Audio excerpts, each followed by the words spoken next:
دیا جائے. اچھا چند جملوں میں بات اور بتا دیتا ہوں.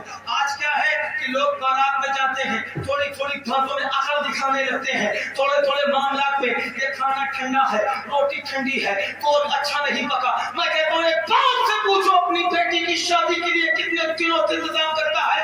میں کہتا ہوں آج کل کے حالات, آج کل کے مہنگائی, آج کل کے لوگ, آج کل کا طریقہ, آج کل کی جو نمائش, آج کل کا دکھاوا, یہ تمام تر چیزیں جو ہو گئی ہیں نا, جب کسی کو بیٹی پیدا ہوتی ہے تو اسی دن سے فکر کرنا شروع کر دیتا ہے.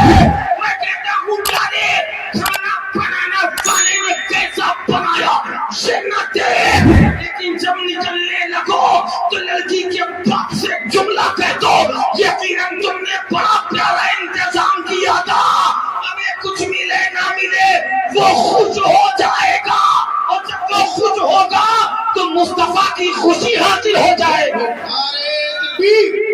نعرے رسالت, عرف مقدم, زندہ باد زندہ باد, سبحان اللہ, ماشاء اللہ. وہ کہیں گے کیا کہ یار لڑکی کے باپ کو خوش کرنے سے مصطفیٰ کی رضا کیسے حاصل ہوگی, مصطفیٰ کی خوشی کیسے حاصل ہوگی. آؤ میں بتاتا ہوں. آقائے نعمت سرکار مجاہد ملت علیہ الرحمہ والرضوان, بڑا مان تھا ان کے پاس, بڑی دولت تھی ان کے پاس. حضرات جب میں گیا اپنے دادا پیر سرکار مجاہد ملت کے روزے پر حاضری دینے کے لیے نا, بھدرک سے لے کر تھام نگر تک تقریباً 25 سے 27 کلومیٹر کا ڈسٹینس ہے. وہ ایک عالم دین مل گئے, ان سے بات ہونے لگا. انہوں نے کہاں سے آ رہے ہو؟ میں نے کہا سر زمین پر کام کر. کہ یہ کہاں پاس ہے؟ میں نے کہا الہ آباد کے پاس. وہ بڑے خوش ہوئے, اور بڑے خوش ہونے کے بعد انہوں نے کہا کہ اچھا یہ بتائیے کچھ سننا چاہتے ہیں؟ میں نے کہا ہاں سرکار مجاہد ملت کے تعلق سے کچھ باتیں بتائیے. میں آپ کو اس لیے بتا رہا ہوں تاکہ بات کلیئر ہو جائے. آقائے نعمت سیدی سرکار مجاہد ملت علیہ الرحمہ والرضوان, آپ جو ہے تو آپ بڑے بہت زیادہ پیسے والے تھے, اللہ نے آپ کو بہت زیادہ دولت سے نوازا تھا, بہت بڑے عالم دین بھی تھے, اللہ کے ولی تھے, اور جو ہے تو ظاہری میں یعنی جانتے میں اللہ کے رسول صلی اللہ علیہ وسلم کا دیدار بھی کیا ہے. کوئی قریب سے قریب انسان جب دعوت دیتا مجاہد ملت پہنچ جاتے, ان کے گھر میں چلے جاتے, یہاں تک کہ کبھی کبھی تو ایسے قریب کے ہاتھ جاتے کہ میلاد شریف پڑھتے, اپنے جیب سے پیسہ نکالتے, اس کو نذرانہ دیتے. اس لیے یہ قریب ہے, اس کے پاس کھانا پکانے کو لگی, اس کے پاس کھلانے کو لگی, اس کے پاس بیٹھانے کو لگی, اس کے پاس مال لگی, دولت لگی, پیسہ لگی, کچھ لگی. اس کو دے کر کے آتے لوگ کہتے کہ حضور آپ کو پاس اتنی دولت ہے, آپ اتنے بڑے عالم دین ہے, لیکن ان لوگوں کے گھر پر کیوں جاتے ہیں؟ تو کہا وجہ سنو, یہ غریب انسان ہے, کل میدان محشر میں مصطفیٰ کریم کی بارگاہ میں اجگر گزار ہو کر کہے گا یا رسول اللہ, آپ کی امت میں ایک عالم دین مولانا حبیب الرحمان, جن کے پاس دولت تھی, جن کے پاس مال تھا, جن کے پاس کثرت سے ان کو لوگ جانتے تھے, وہ بڑے مقبول تھے, لیکن امیروں کے گھر جاتے تھے, ہم غریبوں کے گھر نہیں جاتے تھے. تو بولو ہم کون سا جواب دیں گے؟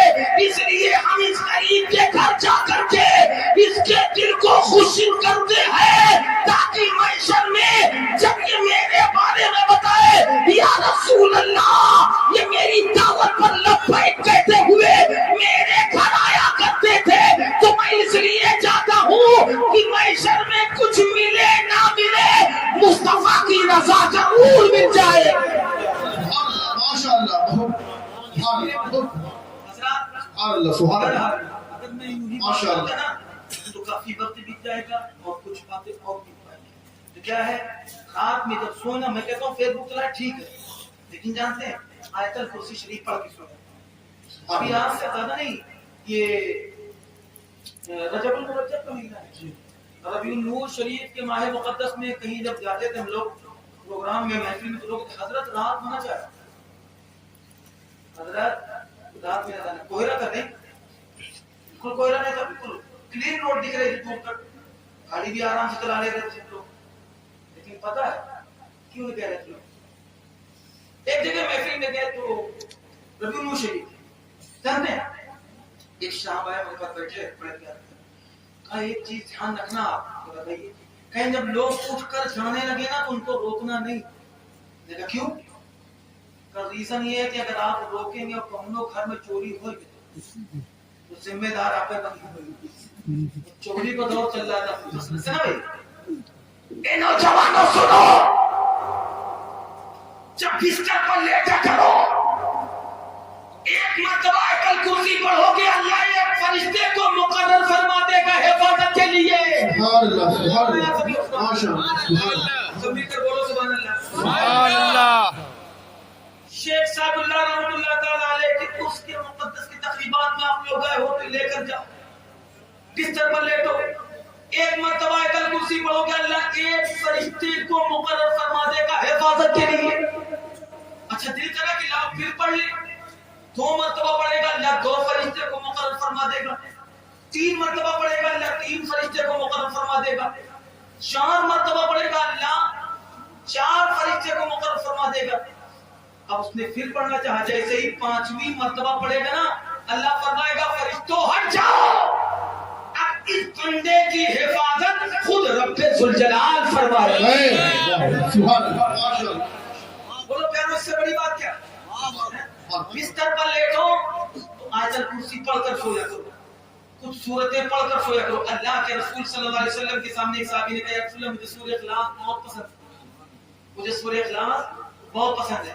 میرے آقا نے فرمایا کہ یقیناً تمہارا حشر بھی اسی کے ساتھ ہوگا۔ سبحان اللہ سبحان اللہ۔ میرے عزیز اور نبی نے یہ بھی فرمایا جو جتنا زیادہ مجھ پر درود پڑھے گا اتنا زیادہ مجھ سے قریب ہوگا۔ حضرات مجھے ان 4 شخص کی باتیں نہیں سننی ہے، اور ایک بات یاد رکھ لینا، قرآن میں اللہ نے کہا وَرَفَعْنَا لَكَ ذِكْرَكَ، اے محبوب ہم نے آپ کے ذکر کو بلند کیا۔